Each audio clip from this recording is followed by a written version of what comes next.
کہ اللہ تعالیٰ کا جو نظام ہے اس میں جو ہے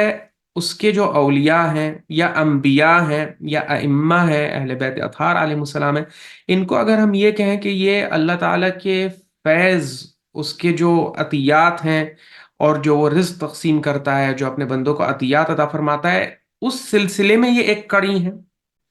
تو دیکھیے اس مثال کا اور اس آرگیومنٹ کا رد اسی مثال میں موجود ہے، کہ مثال دی جا رہی ہے ملک الموت کی۔ ملک الموت کے لیے دیکھیے قرآن سے تو بالکل ثابت ہے، یہ بات تو قرآن میں صاف صاف لکھی ہوئی ہے، یہ سورہ سجدہ ہے، 32واں سورہ ہے قرآن کا، سورہ نمبر 32۔ وہ چیزیں اس سے مانگا کرو جس پر کسی کو اختیار نہیں ہے، کسی کے طاقت میں نہیں ہے سوائے اللہ تعالیٰ کے، من سعت الارزاق وصحت الابدان وطول الاعمار، جیسے بدن کی صحت، جیسے رزق میں کشادگی اور برکت، اور جیسے عمر کی درازگی، جو اس کی مخصوص صفات یا مخصوص اختیارات ہیں، اس کے تحت اگر کسی کو کوئی تھوڑا سا کام دے بھی دیتا ہے تو اختیار کے ساتھ کبھی نہیں دیتا، ورنہ تو وہ ایک الگ خدا بن جائے، لیکن اللہ تعالیٰ اختیار کے ساتھ نہیں دیتا کبھی بھی۔ قرآن میں پردے غیب کے اس پار جو اس کے وسائط ہیں، کبھی بھی نہیں سکھایا قرآن میں کہ آپ ان کو پکار کے ان سے مانگیے۔ کبھی بھی آپ کو کہیں نہیں ملے گا کہ کسی بارش کے فرشتے کو استغاثہ کیا ہو یا پکارا ہو کہ بارش برسا دیجیے ہمارے اوپر۔ اور اتنے لوگ استغاثہ پہ بات کرتے ہیں، لیکن قرآن میں جس استغاثے کا تذکرہ ہے وہ رہ جاتا ہے، وہ اکثر لوگ نہیں کرتے۔ یاد رکھو، یاد رکھنا، نصرت تو صرف اللہ کی جانب سے ہے، بے شک اللہ بڑا غالب آنے والا، حکمت والا ہے۔ مدد تو صرف اللہ تعالیٰ، ابھی بھی ہم کہیں گے مدد اللہ نے کی تھی۔ دیکھیے پردے غیب کے پیچھے جب آپ کسی کو پکارتے ہیں تو آپ کو اس کے بارے میں کچھ غلط عقائد قائم کرنے پڑتے ہیں، کہ آپ کو یہ ماننا پڑتا ہے کہ نہیں وہ سن سکتا ہے، جبکہ آپ کو پتا ہے قرآن میں خود اللہ تعالیٰ نے فرما دیا کہ جو قبروں میں چلے گئے ہیں وہ نہیں سن سکتے۔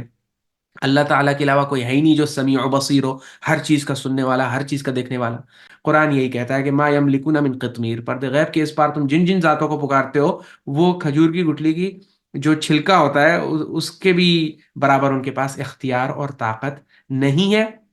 تو میرا سینہ ایک دم تنگ ہو گیا، وہ ابلغت الی الفکرتی، اور پھر میں فکر میں جو ہے پڑ گیا کہ میں کیسے کھانا فراہم کروں گا۔ دیکھیے یہ امام یہ مثال اپنی زندگی سے کیوں پیش کر رہے ہیں؟ ان کے دعوے کو رد کرنے کے لیے۔ اور یہ کہتا ہے کہ دیکھو ان کنت ترید القدیم، دیکھیے یہ غالی حضرات جو تھے یہ ایسا نہیں ہے کہ دہریے ہوتے تھے یا ایتھیسٹ ہوتے تھے، نہیں، اللہ تعالیٰ کو مانتے تھے، بس ان کی غلطی یہ تھی کہ یہ اللہ تعالیٰ کے ساتھ اماموں کو شریک کرتے تھے۔ اہل بیت علیہ الصلوۃ والسلام بے شک وسیلہ ہیں، بالکل اللہ تعالیٰ کے نظام ہدایت میں اور سلسلے ہدایت میں ایک بہت ہی قیمتی کڑی ہیں اہل بیت اطہار علیہ الصلوۃ والسلام۔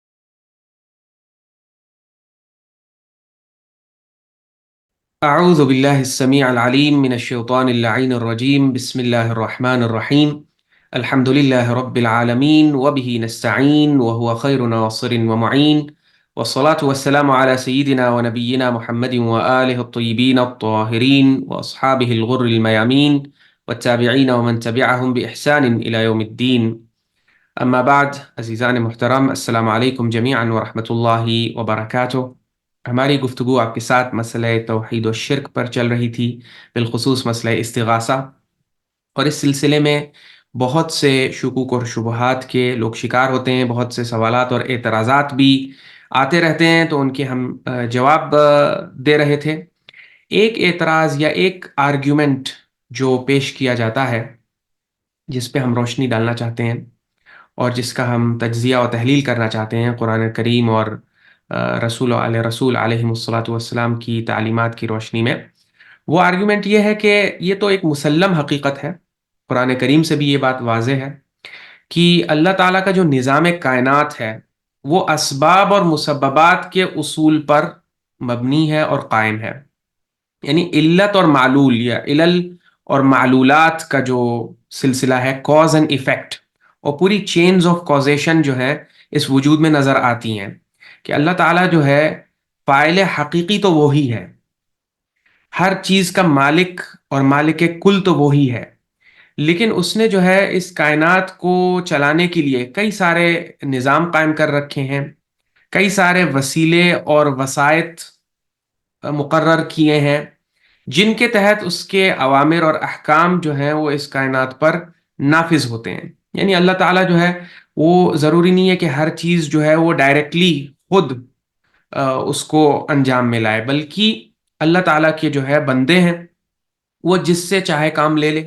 بہت سے کام اس نے فرشتوں کو دے رکھے ہیں، بہت سے کام جن سے وہ لے سکتا ہے، بہت سے کام انسانوں سے لے سکتا ہے وہ. تو فاعل حقیقی تو اللہ تعالیٰ ہے، لیکن اسباب اور مسببات کی جو سلسلے ہیں، اس میں کسی کو ایک کڑی کے طور پر ماننا اور قرار دینا، اس میں کوئی شرک نہیں ہے. اور یہ بالکل صحیح بات ہے، یہ ایک حقیقت ہے. لیکن پھر اس کو جو ہے استعمال کیا جاتا ہے، اور اس کے ذریعے مثال اور قیاس کر کے یہ ثابت کرنے کی کوشش کی جاتی ہے کہ تو پھر اگر ہم یہ کہہ دیں کہ اللہ تعالیٰ کا جو نظام ہے، اس میں جو ہے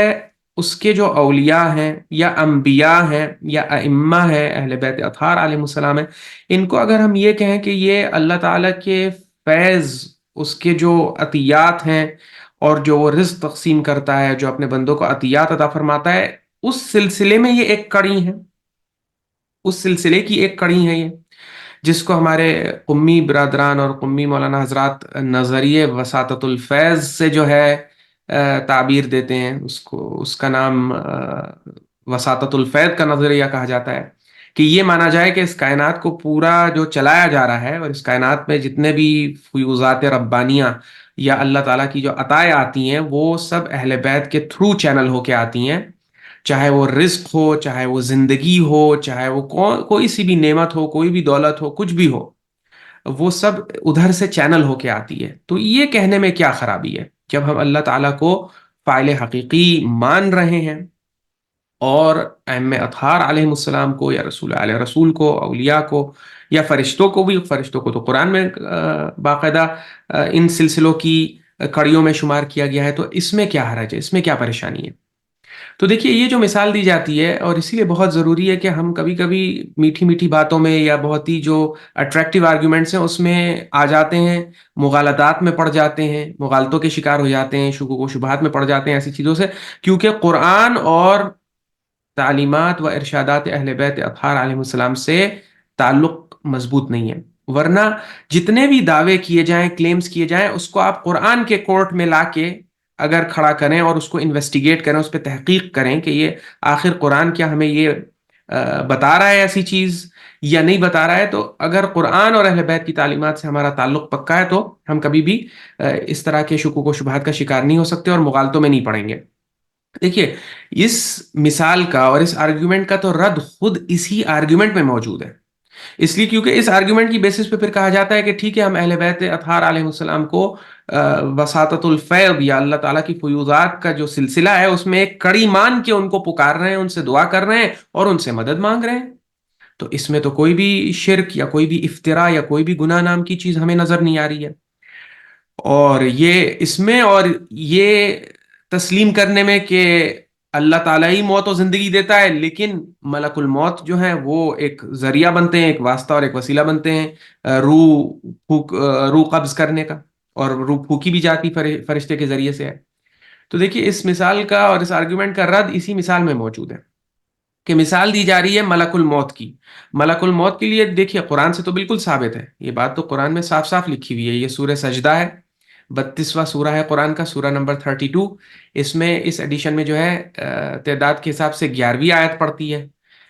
جو عثمانی مصحف ہے اس میں آیت نمبر 10 ہے. قُلْ يَتَوَفَّاكُمْ مَلَكُ الْمَوْتِ الَّذِي وُكِّلَ بِكُمْ ثُمَّ إِلَىٰ رَبِّكُمْ تُرْجَعُونَ. کہہ دیجئے اے رسول کہ موت کا فرشتہ جو تم پر مقرر کیا گیا ہے تمہاری روحیں قبض کرتا ہے، پھر تمہیں اپنے رب کی طرف تو پھر تم اپنے رب کی طرف پلٹائے جاؤ گے. تو دیکھیے، یہ تو قرآن بھی اس حقیقت کی تقریر کر رہا ہے، تصدیق کر رہا ہے کہ ملک الموت جو ہے، دیکھیے، موت و زندگی دیتا تو اللہ تعالیٰ ہے، فاعل حقیقی ممیت یعنی موت دینے والی ذات تو اللہ تعالیٰ کی ذات ہے. لیکن ملک الموت جو ہے ایک واسطہ، ایک وسیلہ بنتا ہے اس سلسلے میں. اس کے جو کاز اینڈ افیکٹ کی چین ہے، اس میں ایک کڑی ملک الموت ہے. روح تو قبض کرنے وہی آتے ہیں، اور بلکہ موت کے کئی فرشتے مقرر کیے گئے ہیں جن کا قرآن کی دوسری آیتوں میں ذکر ہے.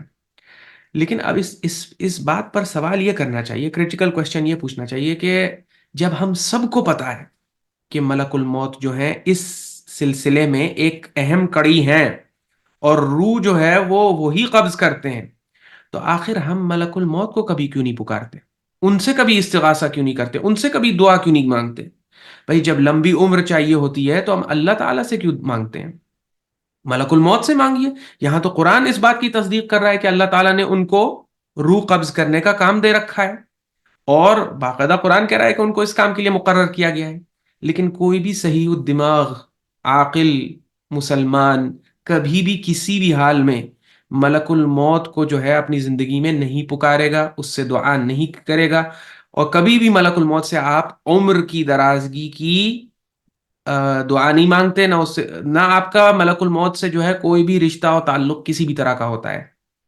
ہمیشہ جب بھی آپ کو عمر کی دعا کرنی ہوتی ہے تو آپ کس سے کرتے ہیں؟ اللہ تعالیٰ سے.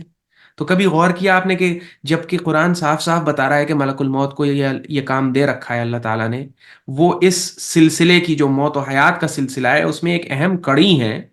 تو بھئی اس کڑی سے پھر کیوں نہیں رجوع کرتا کوئی بھی؟ کسی بھی نبی نے، کسی بھی امام نے، کسی بھی ولی نے، کسی بھی عالم نے کبھی بھی کہا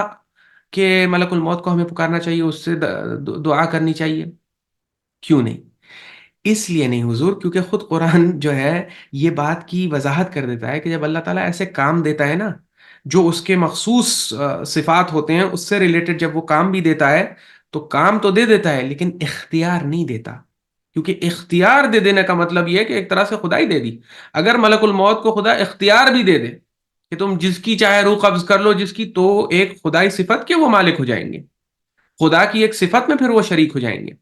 پھر تو وہ واقعی میں ممیت بن جائیں گے، جو اللہ تعالیٰ کی صفت ہے کہ حقیقی موت دینے والا اللہ تعالیٰ ہے. لیکن ملک الموت جو ہے وہ اللہ تعالیٰ کے شریک اس لیے نہیں ہوتے کیونکہ ہم یہ مانتے ہیں، سب کو پتا ہے کہ کام وہ کرتے ہیں لیکن اختیار ان کے ہاتھ میں کچھ بھی نہیں ہے. اس بات کی وضاحت خود قرآن میں کی گئی ہے. موت کے فرشتوں کا دوسری جگہ ذکر آیا ہے، آپ دیکھیے سورہ انعام، یہ چھٹا سورہ ہے قرآن کا، اس میں جو ہے آیت نمبر 60، 61، 62 تک آپ دیکھ لیجئے. اللہ تعالیٰ فرماتا ہے وَهُوَ الْقَاهِرُ فَوْقَ عِبَادِهِ، اپنے وصف میں اللہ تعالیٰ فرماتا ہے اور وہی اپنے بندوں پر غالب ہے. وَيُرْسِلُ عَلَيْكُمْ حَفَظًا، اور تم پر نگہبانی کرنے والے بھیجتا ہے. یہ بھی فرشتے ہوتے ہیں، دیکھیے ہم پر حفاظت کرنے کے لیے، نگہبانی کرنے کے لیے فرشتے بھیجے جاتے ہیں اللہ تعالیٰ کی طرف سے. حَتَّى إِذَا جَاءَ أَحَدَكُمُ الْمَوْتُ تَوَفَّتْهُ رُسُلُنَا وَهُمْ لَا يُفَرِّطُونَ، یہاں تک کہ جب تم میں سے کسی ایک کو موت آ جاتی ہے تو، یا موت آ جائے تو ہمارے بھیجے ہوئے فرشتے اس کی روح قبض کر لیتے ہیں اور وہ کوتاہی نہیں کرتے. ثم ردوا الى الله مولاهم الحق الا له الحكم وهو اسرع الحاسبین، پھر وہ اپنے مالک حقیقی اللہ کی طرف لوٹا دیے جائیں گے. آگاہ رہو، وہی فیصلہ کرنے کا حق صرف اسی کو حاصل ہے اور نہایت سرعت سے حساب لینے والا ہے. تو اب دیکھیے یہاں پہ اللہ تعالیٰ نے بتا دیا کہ فرشتے جو موت کے ہوتے ہیں ان کو جب حکم ملتا ہے روح قبض کرنے کا تو وہ فوراً روح قبض کرتے ہیں اور کوتاہی نہیں کرتے. کوتاہی نہیں مطلب جس وقت پر ان کو یہ حکم ملا ہوتا ہے اسی وقت پہ، مقررہ وقت پہ جو ہے وہ روح کو قبض کرتے ہیں. اسی طرح سے سورہ آل عمران میں بھی اللہ تعالیٰ نے اس بات کی وضاحت کر دی کہ وَمَا كَانَ لِنَفْسٍ أَن تَمُوتَ إِلَّا بِإِذْنِ اللَّهِ كِتَابًا مُؤَجَّلًا، کوئی نفس، کوئی انسان موت کا مزہ چکھ ہی نہیں سکتا، موت پا ہی نہیں سکتا جب تک کہ اللہ تعالیٰ کی اجازت نہیں آ جائے. تو ملک الموت اپنے آپ میں بالکل بے بس ہیں، ان کے ہاتھ میں کوئی بھی اختیار نہیں ہے. جب اللہ تعالیٰ کا حکم آ جاتا ہے اس کے بعد بھی کوئی اختیار نہیں رہتا. آپ ان سے کتنی بھی منتیں کرتے رہیں، کتنا بھی آپ ان سے چیخ پکار اور آہو نہو بکا کرتے رہیں کہ مجھے چھوڑ دو، مجھے مت لے جاؤ، وہ آپ کی کچھ نہیں سننے جا رہے ہیں. تو کیونکہ سارے مسلمانوں کے ذہن میں اللہ کے فضل و کرم سے اس معاملے میں شیطان نے دخل اندازی نہیں کی، تو یہ کانسیپٹ ایک دم کلیئر رہا. آج تک ہم نے کبھی نہیں سنا کسی مسلمان کو ملک الموت سے استغاثہ کرتے ہوئے یا دعا مانگتے ہوئے. کیوں؟ سب کے کانسیپٹس کلیئر ہیں کہ ہاں کام تو ضرور ان کو یہ دیا گیا ہے لیکن ان کے پاس کوئی طاقت، قوت اور اختیار نہیں ہے. یہ بس ایک واسطہ ہے، ایک وسیلہ ہے، لیکن ان کے ہاتھ میں کوئی بھی اختیار نہیں ہے. اختیار سارا اس کے ہاتھ میں ہے. اسی وجہ سے مولا امیر المؤمنین علی بن ابی طالب علیہ الصلوۃ والسلام جو اپنی وصیت امام حسن علیہ السلام کے نام لکھتے ہیں اس میں یہی کہتے ہیں کہ اللہ تعالیٰ کے خزانوں میں سے وہ چیزیں اس سے مانگا کرو جس پر کسی کو اختیار نہیں ہے، کسی کے طاقت میں نہیں ہے سوائے اللہ تعالیٰ کے. من سعت الارزاق وصحت الابدان وطول الاعمار، جیسے بدن کی صحت، جیسے رزق میں کشادگی اور برکت، اور جیسے عمر کی درازگی، یہ صرف اور صرف مخصوص اللہ تعالیٰ کے ہاتھ میں ہے۔ آپ کہیں نہیں قرآن میں تو ہے کہ ملک الموت روح قبض کریں گے، بھئی روح قبض کریں گے وہ، لیکن اختیار نہیں ہے ان کو، تو جب اختیار نہیں ہے تو ان سے مانگنا بیکار ہے، اور بلکہ اگر پردے غیب کے پیچھے مانگیں گے تو کیونکہ قرآن میں اس کی ممانعت آئی ہے اور اس کو شرک قرار دیا گیا ہے، تو لہٰذا الٹا پھنسیں گے۔ اور تو اس سے یہ بات ایک دم کلیئر ہو جانی چاہیے کہ اللہ تعالیٰ کے بے شک واسطے اور وسائط ہیں فیض کے، اس میں فرشتے بھی آ سکتے ہیں، اور فرشتے ہی زیادہ تر ہیں جن کی قرآن میں تصدیق آئی ہے، لیکن ان سے جو ہے ہمارا کوئی لینا دینا نہیں ہے، ہمارا ان سے کوئی ویسا براہ راست تعلق نہیں ہو سکتا، ہم ان کو پردے غیب کے پیچھے سے ان سے استغاثہ نہیں کر سکتے، ان کو پکار نہیں سکتے، ان سے دعا نہیں کر سکتے، یہ پھر ان کی عبادت ہو جائے گی اگر ہم نے ایسا کیا۔ قرآن کے وارننگز جو ہیں اس سلسلے میں بہت زیادہ کلیئر ہیں۔ تو یہ چیز جو ہے اگر ہم لوگوں کو سمجھ میں آ جائے کہ اللہ تعالیٰ جب کوئی اس طرح کی جو اس کی مخصوص صفات یا مخصوص اختیارات ہیں اس کے تحت اگر کسی کو کوئی تھوڑا سا کام دے بھی دیتا ہے تو اختیار کے ساتھ کبھی نہیں دیتا، ورنہ تو وہ ایک الگ خدا بن جائے، لیکن اللہ تعالیٰ اختیار کے ساتھ نہیں دیتا، اس وجہ سے اس سے مانگنا بالکل بیکار ہوتا ہے اور ایک طرح سے حماقت ہوتی ہے۔ بالکل ایسی ہے، آپ کو ایک اور آسان مثال دے دوں جو بچے اور نوجوان بھی سمجھ لیں گے، کہ یا آپ نے فرض کیجئے مجھے آپ کو مجھ سے پیسے چاہیے تھے، یا کسی غریب کو مجھ سے پیسے چاہیے ہوں، اس نے دیکھا کہ میں نے ایک غریب کو پیسے دیے اپنے ہاتھ سے میں نے جیب میں ہاتھ ڈالا اور ہاتھ سے نکال کے میں نے پیسے دے دیے، اب وہ آ کے میرے ہاتھ سے، اس نے دیکھا کہ پیسہ تو ہاتھ سے نکلا تھا، ان کے ہاتھ نے پیسہ پہنچایا اس غریب تک، تو اب میں ان کے ہاتھ سے مانگوں گا، تو اب وہ آ کے میرے ہاتھ سے کلام کرنے لگے، میرے ہاتھ سے مخاطب ہو جائے، تو یہ حماقت ہوگی نا۔ اس سے یہ ہاتھ تو ان کا خود اپنا تو اختیار نہیں ہے نا، یہ تو میرے کنٹرول میں اللہ تعالیٰ نے دیے ہوئے ہیں، تو اس وجہ سے جو ہے جو ہاتھ کو کنٹرول کرتا ہے اس کو آپ کو پکارنا ہے، ملک الموت کو نہیں پکارنا ہے۔ ملک الموت جس کے کنٹرول میں ہے، جس کے قبض قدرت میں ہے، جس کے حکم کے تابع ہیں، اس ذات کو جو ہے آپ کو پکارنا ہے۔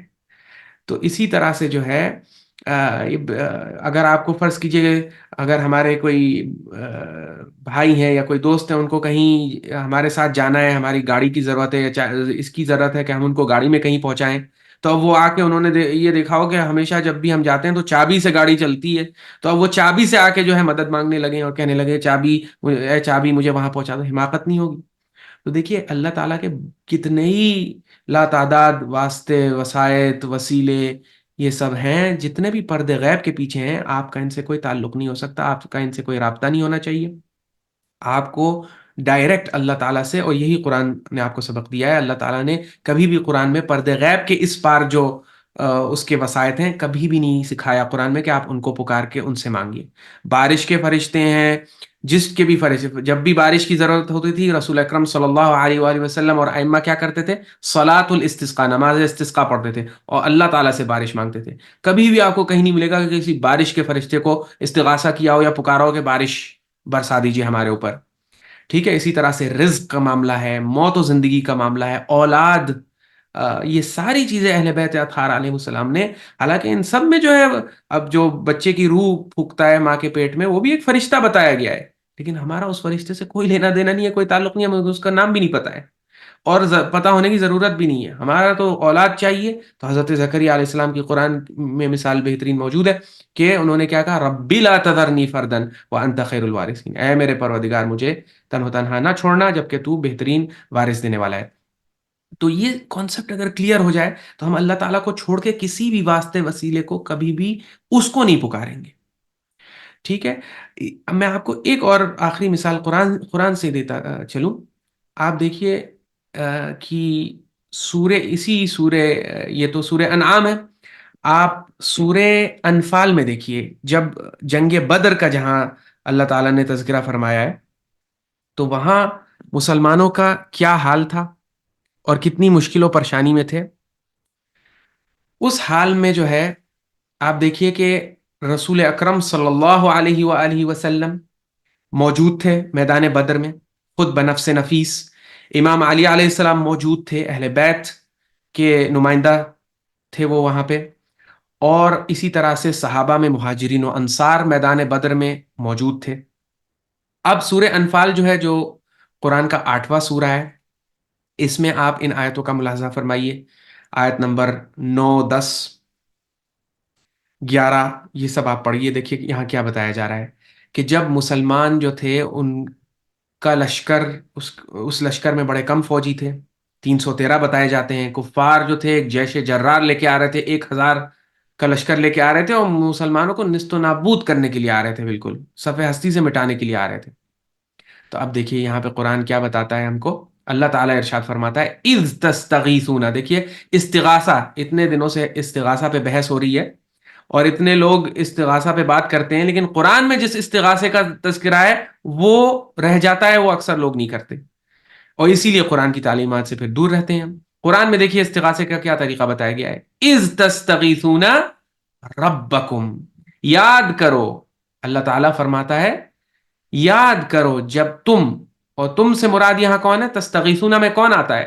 خود رسول اکرم صلی اللہ علیہ وآلہ وسلم، پھر ان کے ساتھ جو ان کے اہل بیت تھے، اور ان کے ساتھ جو صحابہ تھے مہاجرین و انصار، یعنی پوری مسلم کمیونٹی جو اس وقت کی جو کریم تھی وہ اس وقت موجود تھی. اور ان سب لوگوں نے اس مشکل و پریشانی کے وقت اذ تستغیثون ربکم، یاد کرو جب تم نے اپنے پروردگار سے فریاد کری تھی. ٹھیک ہے،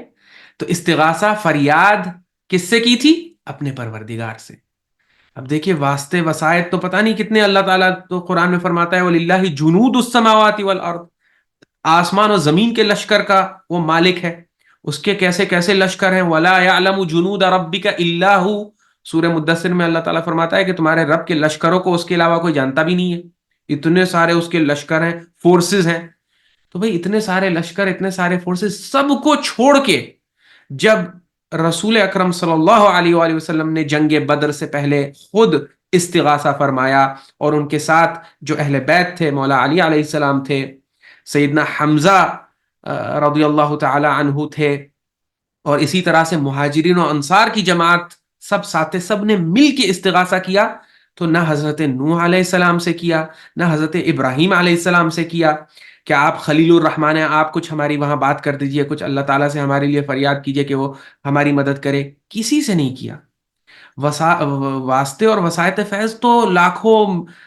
کروڑوں ہو سکتے ہیں، لاتعداد ہو سکتے ہیں اللہ تعالیٰ کے. کتنے وسائل اس کے پاس ہیں وہ تو وہی جانتا ہے، لیکن کسی بھی وسائل کو نہیں پکارا گیا، کسی وسائل سے فریاد نہیں کی گئی، بلکہ ڈائریکٹ اللہ تعالیٰ سے. دیکھیے یہ قرآن کی اتنی قیمتی آیت ہے، اس میں ایک عام طور سے سنت کے لیے ہمیں حدیث کی کتابیں کھولنی پڑتی ہیں، پھر وہاں سند پہ بحث کرنی پڑتی ہے کہ یہ حدیث صحیح ہے یا غلط ہے. یہ تو رسول کی ایسی سنت ہے جو قرآن میں اللہ تعالیٰ نے ریکارڈ کر دی کہ تم کبھی اس معاملے میں کبھی شک اور شبہ میں پھنسنا ہی نہیں ہے تمہیں، کہ استغاثہ جب بھی تمہیں کرنا ہے، دیکھو تمہارے رسول کی اور ان کے ساتھ جو اہل بیت تھے اور صحابہ تھے، مہاجرین و انصار تھے، ان کی کیا سنت اور ان کا کیا رویہ تھا کہ اذ تستغیثون ربکم. بھائی جب استغاثہ کیا انہوں نے، فریاد کی، تو اپنے رب ہی سے کی، رب کے علاوہ کسی سے نہیں کی. اب دیکھیے ملاحظہ فرمائیے، فاستجاب لکم، تو جب رب سے فریاد کی تو رب نے جواب دیا. تمہارے رب نے جو ہے تمہاری سن لی، اور سن کے کیا فرمایا؟ انی ممدکم بألف من الملائکۃ مردفین، کہ میں تم کو جو ہے 1000 فرشتوں سے تمہاری مدد کروں گا. اب دیکھیے اللہ تعالیٰ نے جب مدد کی تو اللہ تعالیٰ نے جو ہے ایسا نہیں ہے کہ کوئی ڈائریکٹلی مدد کی ہو، وہی جو اللہ تعالیٰ کا نظام کائنات ہے کہ اللہ تعالیٰ جو ہے کوئی ایسی چیز، کوئی نعوذ باللہ بدن تو ہے نہیں کہ وہ خود سے اتر کے آ کے آپ کی مدد کرے. یہ تو تصور کیا ہی نہیں جا سکتا معاذ اللہ اس کے بارے میں. وہ جب بھی آپ کی مدد کرے گا تو وہ اپنی مرضی کے حساب سے، اپنی مشیت کے حساب سے جو بھی اس کو واسطہ وسیلہ آپ کے لیے فراہم کرنا ہوگا وہ کرے گا. کبھی یہ مدد فرشتوں کے شکل میں آ سکتی ہے، کبھی یہ مدد وہ جنوں سے کروا سکتا ہے، انسانوں سے کروا سکتا ہے، کبھی یہ مدد ایمبولینس کی شکل میں آ جائے گی، کبھی یہ مدد پولیس کی شکل میں آ سکتی ہے، کبھی یہ مدد کسی مومن بھائی کی شکل میں آ سکتی ہے. اس کے لا تعداد وسائل ہیں جس کے ذریعے وہ آپ کی فریاد کو سننے کے بعد آپ کی مدد کر سکتا ہے، اور وہ اس کے اختیار میں ہے، وہ اس کی مرضی اور اس کی مشیت کے تحت ہے کہ وہ آپ کی کیسے مدد کرے. آپ کو اس پہ نہیں جانا ہے کہ وہ ہماری کس کے ذریعے مدد کر رہا ہے، نہیں، وہ جس ذریعے سے بھی مدد کرے، پکارنا آپ کو اسی کو ہے. ندا اسی کو دینی ہے، دعا اسی سے کرنی ہے، استغاثہ اسی سے کرنا ہے۔ کیا آپ سمجھتے ہیں کہ رسول خدا صلی اللہ علیہ وآلہ وسلم کو نہیں پتا تھا کہ اللہ تعالیٰ کے فرشتے ہیں جو ہماری مدد کو آ سکتے ہیں؟ رسول اکرم کو تو پتا ہوگا، لیکن رسول اکرم نے ان ملائکہ کو اور ان فرشتوں کو کیا ڈائریکٹلی پکارا؟ ایسا بھی تو کر سکتے تھے نا کہ شارٹ کٹ لے لیتے ہیں، ہم اللہ تعالیٰ کو پکاریں گے، اللہ تعالیٰ بھی کون سا اللہ تعالیٰ تو فرشتوں ہی کے ذریعے مدد کرے گا، تو بھائی ڈائریکٹلی ان فرشتوں سے جو ہے رجوع کر لیا جائے، اتنا چین کے تھرو نہیں۔ قرآن کی یہ تعلیم ہے، اسلام کی یہ تعلیم ہے کہ دیکھیے چین آف کازیشن میں تو اللہ تعالیٰ کے پاس بہت سی چینز آف کازیشن ہیں، بہت سی کڑیاں ہیں سلسلے اسباب اور مسببات میں، وہ جس کڑی کے ذریعے آپ کی وہ مدد کر دے، لیکن جب آپ کو وہ مدد حاصل کرنی ہے تو آپ جو فریاد کریں گے، آپ جو پکاریں گے، آپ جو استغاثہ کریں گے، دعا کریں گے، وہ بالکل ویسے ہونی چاہیے جیسے کہ قرآن میں اللہ تعالیٰ نے حکم دیا ہے کہ ادعونی استجب لکم، یہ قرآن کے سورہ نمبر 40 آیت نمبر 60، ادعونی مجھ کو پکارو، استجب لکم میں تمہیں جواب دوں گا۔ یہ اللہ تعالیٰ کی ذمہ داری ہے، اللہ تعالیٰ کی گارنٹی ہے کہ تم جب بھی مجھے پکارتے ہو میں سنتا ہوں اور جواب دیتا ہوں۔ تو دیکھیے رسول اکرم صلی اللہ علیہ وآلہ وسلم کی بھی سنت قرآن کے اندر یہ ریکارڈ ہے کہ آپ نے جو ہے اس مشکل و پریشانی کے وقت، جس وقت مسلمانوں کی بقا خطرے میں تھی، نیست و نابود ہونے کا خطرہ تھا، اس وقت یاد کرو کہ جب تم نے اپنے پروردگار سے فریاد کری تھی تو اس نے تمہاری سن لی اور فرمایا کہ میں بعد دیگر آنے والے 1000 فرشتوں سے تمہاری مدد کروں گا۔ تو دیکھیے مدد تو فرشتوں ہی کے ذریعے اور وسیلے سے آئی، لیکن فرشتوں کو پکارا نہیں گیا، اور بعد میں جو شکر بھی ادا کیا گیا تو وہ ان فرشتوں کا شکر ادا نہیں کیا گیا۔ یہ نہیں کہا گیا کہ ارے فرشتوں نے ہماری مدد کر دی، بلکہ کیونکہ قرآن نے دیکھیے جب فرشتے بھیجے تو یہ بھی بتا دیا کہ آپ کبھی کسی کنفیوژن میں مت پڑیے گا کہ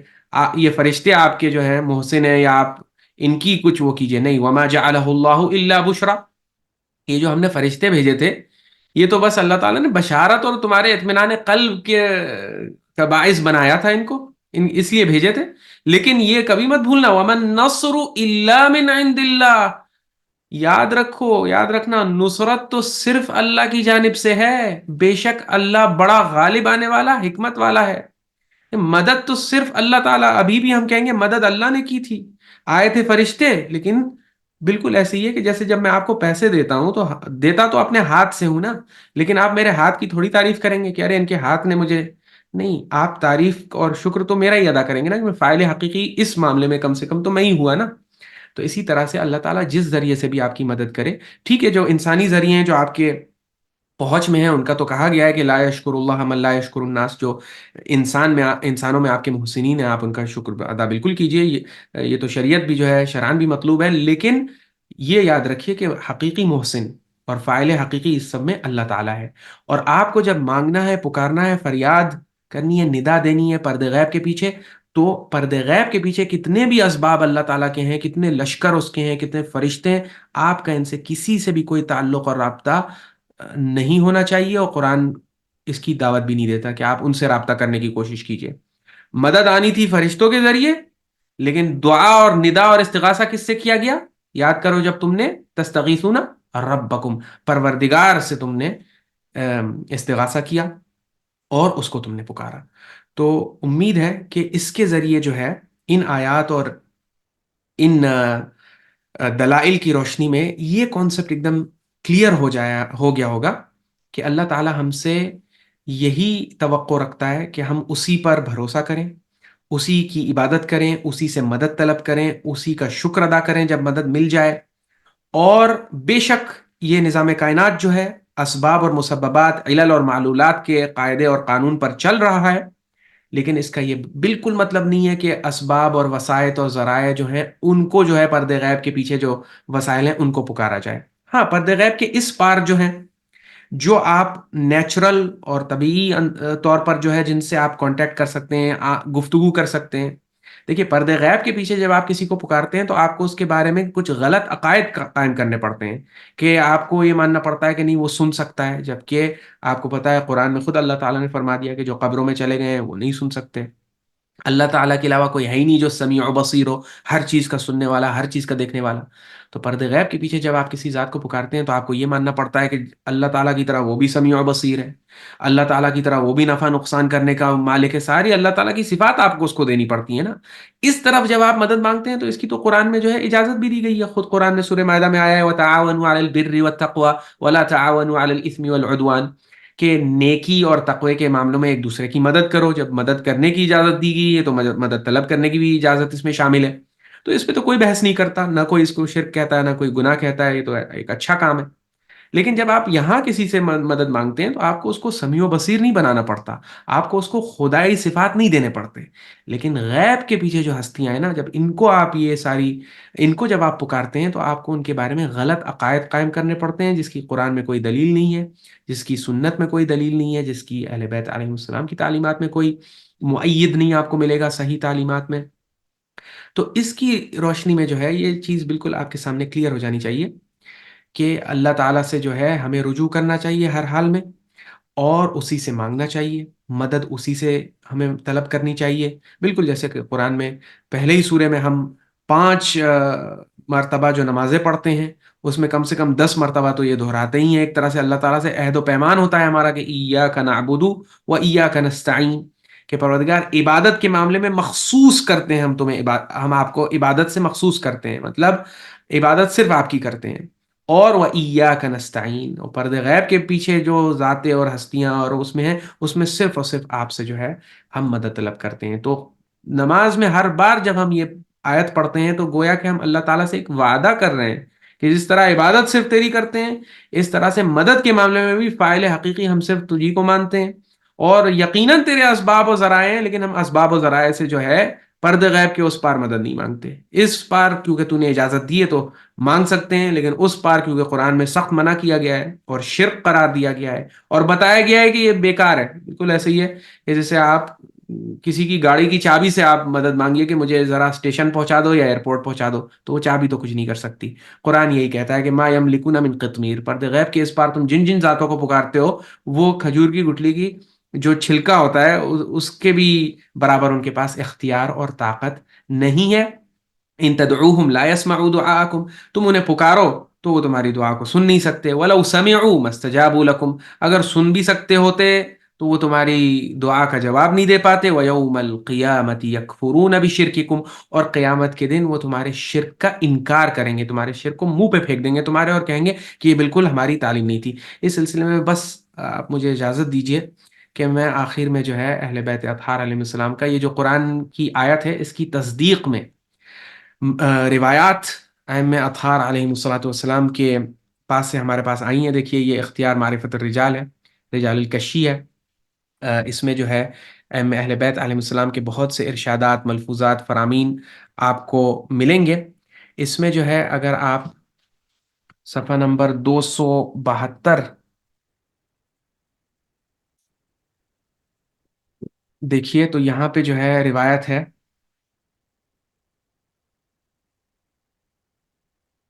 اس روایت میں ہم کو یہ بتایا جاتا ہے، عبداللہ ابن مسکان روایت کرتے ہیں کہ حجر بن زائدہ اور عامر بن جزاء الازدی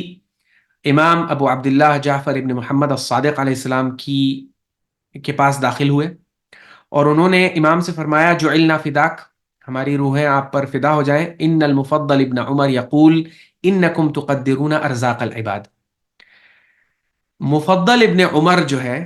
یہ امام کے اصحاب میں ایک صحابی ہوتا تھا،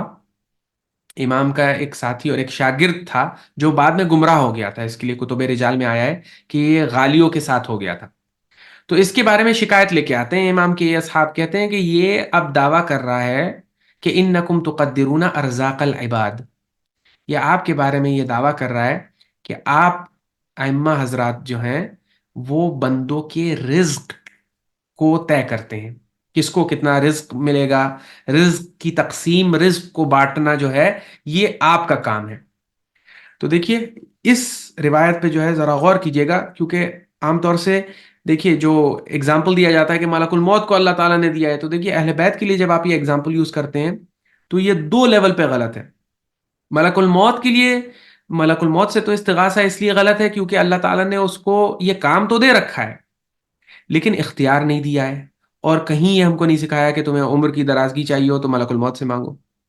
تو ملک الموت سے تو اس لیے غلط ہے. اہل بیت علیہ السلام کے لیے یہ کہنا کہ وہ وسائط الفیض ہے، یعنی تکوینی امور میں جو ہے، دنیاوی امور میں جو ہے، جیسے رزق ہے، اولاد ہے، صحت ہے اور عافیت ہے، موت و زندگی ہے، کائنات کی جو تکوینی امور ہے، اس میں ان کو جو ہے واسطۃ الفیض قرار دینے میں دو اشکال ہے. سب سے پہلے تو اہل بیت علیہ السلام نے خود اس چیز کی نفی کی ہے، اور دوسری اگر نفی نہیں بھی کی ہوتی، اگر اس بات کی تصدیق بھی کی ہوتی، تب بھی وہ ملک الموتی جیسے ہوتے کہ ہم بہت سے بہت یہ مان لیتے کہ اللہ تعالیٰ نے یہ کام تو ان کو دیے ہیں کہ وہ رزق بانٹتے ہیں اور عمر اور زندگی اور صحت اور یہ سب چیزیں دیتے ہیں، لیکن پھر بھی کیونکہ اب یہ غیب میں ہے تو اب ہمارا غیب سے تو غیب کے پردے کے اس پار جو ہے ہم ان کے پکار نہیں سکتے، بالکل جیسے ملک الموت کو نہیں پکار سکتے، ملک الموت ہم کو نہیں سن سکتا، اور سن بھی لے تو کچھ کر نہیں سکتا. وہی حال اہل بیت اطہار علیہ السلام کا ہوتا. لیکن اہل بیت اطہار علیہ السلام اور اولیاء اور انبیاء کے کیس میں یہ دو لیول پہ غلط ہو جاتا ہے. سب سے پہلے کیونکہ اہل بیت نے خود اس بات کا انکار کیا ہے. آپ دیکھ لیجئے کہ یہاں پہ جو ہے، جب یہ قول مفضل ابن عمر کا دعویٰ یہ پیش کیا جاتا ہے امام صادق علیہ السلام کو کہ یہ دعویٰ کر رہا ہے کہ آپ بندوں کے رزق تقسیم کرنے میں آپ کا رول ہے، آپ یہ کرتے ہیں. اب دیکھیے امام نے یہاں پہ یہ بھی سوال کرنے کی زحمت نہیں کی یہاں پہ کہ یہ پوچھیں کہ اچھا یہ جو رزق کی بات کر رہا ہے تو کیا یہ ہمیں وساطت الفیض کے نظریے کے تحت کہہ رہا ہے، کیا یہ ہمیں مستقل بالذات مان رہا ہے؟ کیا بھائی یہاں پہ تو امام نے، آپ دیکھیے میں ابھی ترجمہ کروں گا، لیکن جو جواب دیا ہے وہ بالکل وہ جواب دیا ہے جس سے آپ کو سمجھ میں آ جائے گا کہ امام گویا کہ ہم کو دکھا رہے ہیں کہ بھیا اس معاملے میں جو ہے ہم اور تم دونوں ایک ہی کشتی میں ہیں. آپ سے اگر آ کے کوئی آپ کے بارے میں یہ دعویٰ کر دے کہ اللہ تعالیٰ نے تمام مخلوقات کا رزق بانٹنے کا ذمہ دار آپ کو بنایا ہے یا ہم کو بنایا ہے،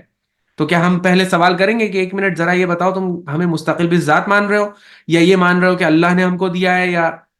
اس طرح کا کوئی سوال آپ کریں گے؟ آپ تو سیدھے کہیں گے بھائی تم جس عنوان سے بھی یہ بات کر رہے ہو اور جس حجت کے بھی تحت یہ بات کر رہے ہو وہ حجت باطل ہے،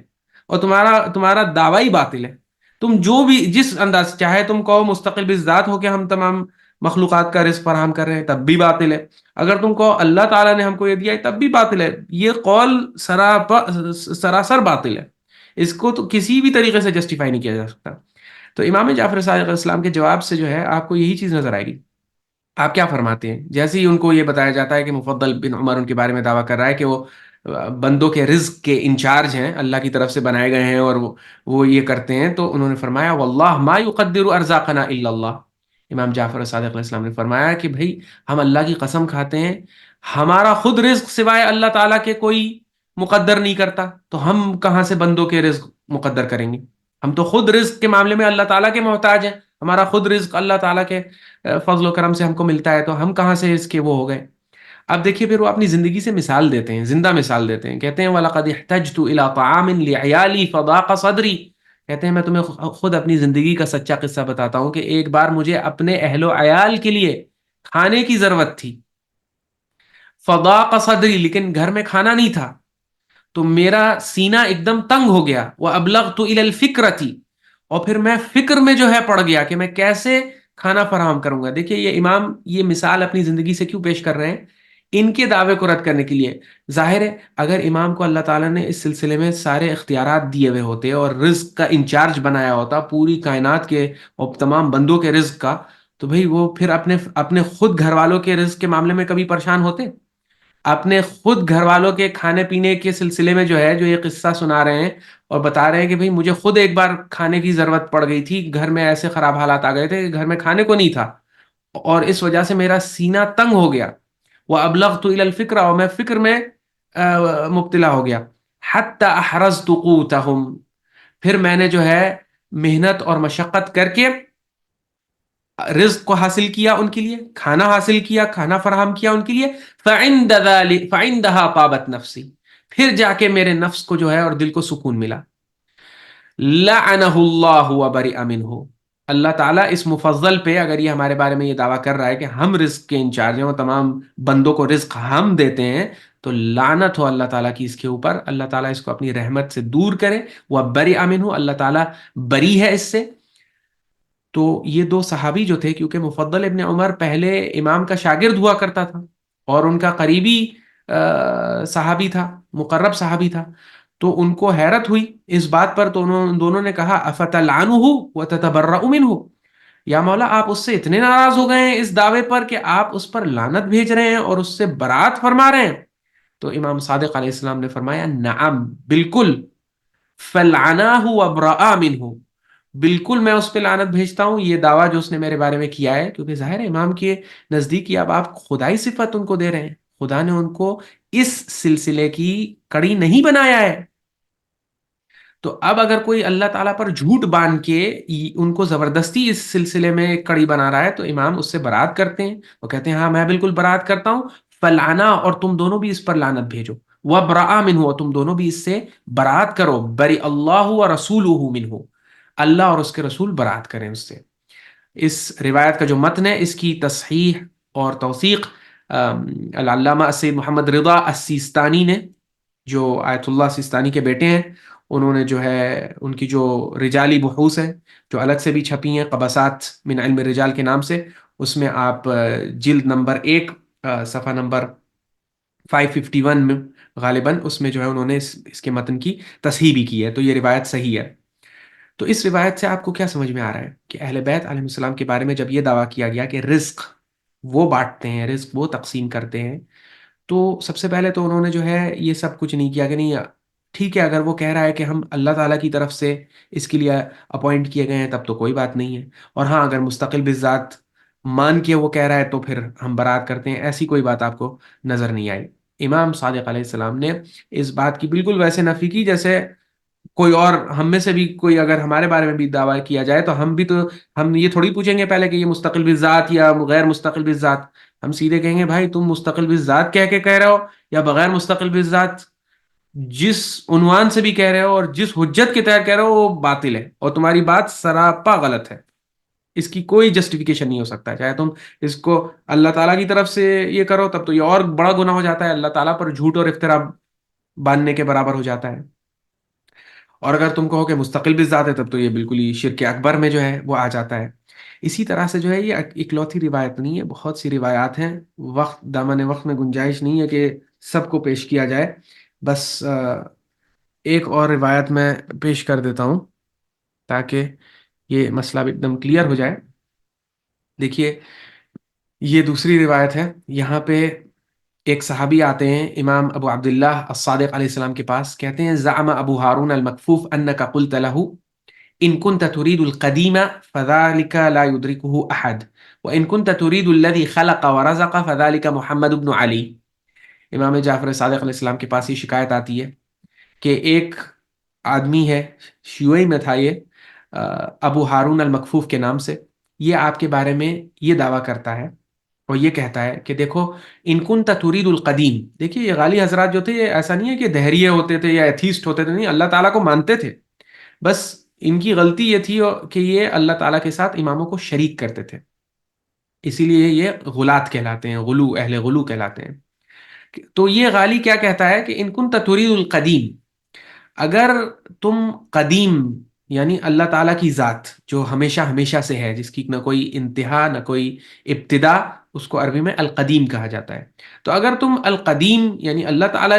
کی ذات کو چاہتے ہو تو فضا کا لا یدرکہ احد، تو اس کو وہ تو کسی کے احاطے میں نہیں ہے، اللہ تعالیٰ کا تو کوئی احاطہ کر ہی نہیں سکتا، کوئی عقل اس تک پہنچ ہی نہیں سکتی۔ وَإِن كُنْتَ تُرِيدُ الَّذِي خَلَقَ وَرَزَقَ فَذَاكَ محمد بن علی، لیکن اگر تم چاہتے ہو وہ ذات جو خلق کرتی ہے اور رزق دیتی ہے تو وہ تو محمد ابن علی علیہ السلام ہے۔ یہ کون ہے؟ امام محمد باقر علیہ السلام، امام جعفر صادق علیہ السلام کے والد بزرگوار۔ تو اب دیکھیے جب یہ شکایت پیش کی جاتی ہے امام جعفر صادق علیہ السلام کے پاس تو آپ کیا جواب دیتے ہیں؟ فَقَالَ كَذَبَ عَلَيَّ عَلَيْهِ لَعْنَةُ اللَّهِ، اس نے ہمارے اوپر جھوٹ بولا ہے، کیونکہ دعویٰ کیا تھا کہ یہ ابو ہارون المکفوف کہتا ہے کہ انک قلت لہ، ابو ہارون المکفوف کہتا ہے کہ آپ نے اس کو یہ سبق سکھایا ہے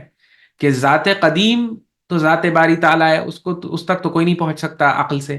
لیکن خلق کرنے والی اور رزق دینے والی ذات تو ہمارے والد ہیں یعنی محمد ابن علی الباقر علیہ السلام ہے۔ تو امام جعفر صادق علیہ السلام نے فرمایا کذب علی علیہ لعنت اللہ، جھوٹ بولا ہے اس نے میرے اوپر، اللہ کی لعنت ہو اس پہ۔ ما من خالق الا اللہ وحدہ لا شریک لہ، کوئی بھی خالق نہیں ہے سوائے اللہ وحدہ لا شریک کے، اس کا کوئی شریک نہیں ہے. حق علی اللہ ان یذیقنا الموت، اللہ تعالیٰ پر یہ حق بنتا ہے کہ وہ ہم کو موت چکھائے، ہم تو اس کے بندے ہیں. والذی لا یہلک هو اللہ، جو ذات ہلاک نہیں ہونے والی ہے وہ تو صرف اللہ تعالیٰ کی ذات ہے. خالق الخلق، وہی تمام مخلوقات کا خالق ہے. وبارئ البریہ، ہر چیز کو وجود میں لانے والی ذات اسی کی ذات ہے. تو آپ دیکھ لیجئے کہ کتنے صاف انداز میں امام صادق علیہ السلام نے جو ہے اس بات کا انکار کیا اور کہا کہ دیکھیے، خلق کا جہاں تک تعلق ہے، رزق کا جہاں تک تعلق ہے، اور بھی اس ڈپارٹمنٹ میں جتنی بھی چیزیں آتی ہیں،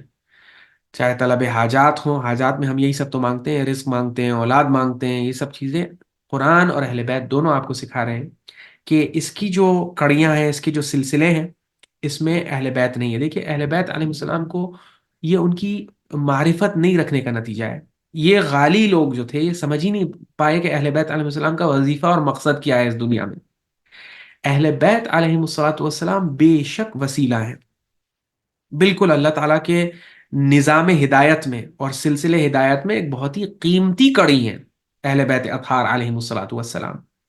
لیکن وہ آپ کو یہ سمجھنے کی کوشش کرنی چاہیے کہ وہ ہیں کس چیز کا وسیلہ. وہ ان سب چیزوں کے آپ کے دنیاوی امور جو ہیں اور جو کائنات کے تکوینی امور ہیں،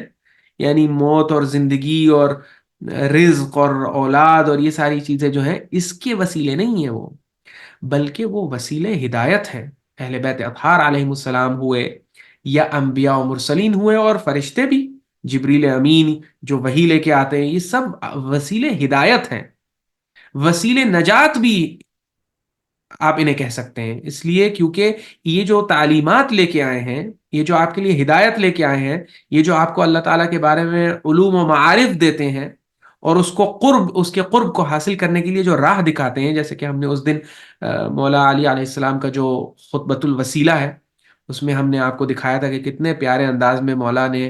راستے کھولے ہیں ہمارے سامنے کہ تم اللہ تعالیٰ سے قرب حاصل کرنا چاہتے ہو، آیت وسیلہ پر عمل کرنا چاہتے ہو، تو دیکھو میں تمہیں راہ دکھا رہا ہوں، ایسے ایسے یہ چیزیں کر کے جو ہے اللہ تعالیٰ کا قرب حاصل کیا جاتا ہے. تو اہل بیت اطہار علیہ السلام اللہ تعالیٰ کے ہدایت اور نجات کے تو بہترین وسیلے ہیں، اور دراصل وہ یہی چاہتے تھے کہ ان کو ہدایت اور نجات کا وسیلہ مان کے جو وہ تعلیمات ہم تک پہنچا رہے ہیں اپنے پاک اور بزرگ آبا و اجداد کے ذریعے، اور جن کی کڑی اور جن کا سلسلہ جو ہے وہ رسول خدا صلی اللہ علیہ وآلہ وسلم پر منتہی ہوتا ہے، اس سلسلے طیبہ سے، اس شجر طیبہ سے، اس سلسلۃ الذہب سے جو ہے، جو ہم کو علوم و معارف پیش کر رہے ہیں، وہ تو چاہتے تھے اہل بیت اطہار علیہ السلام کہ ہم اس سر چشمے سے فیضیاب ہوں اور سیراب ہوں. لیکن وہ یہی چاہتے تھے کہ ہم ان کو وسیلے ہدایت مانیں، وسیلے نجات مانیں، کہ ان کی تعلیمات، یہ نہیں کہ ان کی ذات کو ہم، کیونکہ یہاں پہ بھی غلو ہوتا ہے کہ لوگ کہتے ہیں کہ نہیں، ہم جتنے بھی چاہے گناہ کریں، قیامت کے دن اہل بیت جو ہے وہ جہنم سے ہمارا ہاتھ پکڑ کے جنت میں لے جائیں گے. اس کی بھی آپ دیکھیے کتنی احادیث میں اہل بیت نے رد کیا، کہا ایسا کچھ بھی نہیں ہے. ہم کو اللہ تعالیٰ نے کوئی بھی ایسا بلینک چیک نہیں دے رکھا ہے کہ ہم جس کو چاہے بچا لے، اور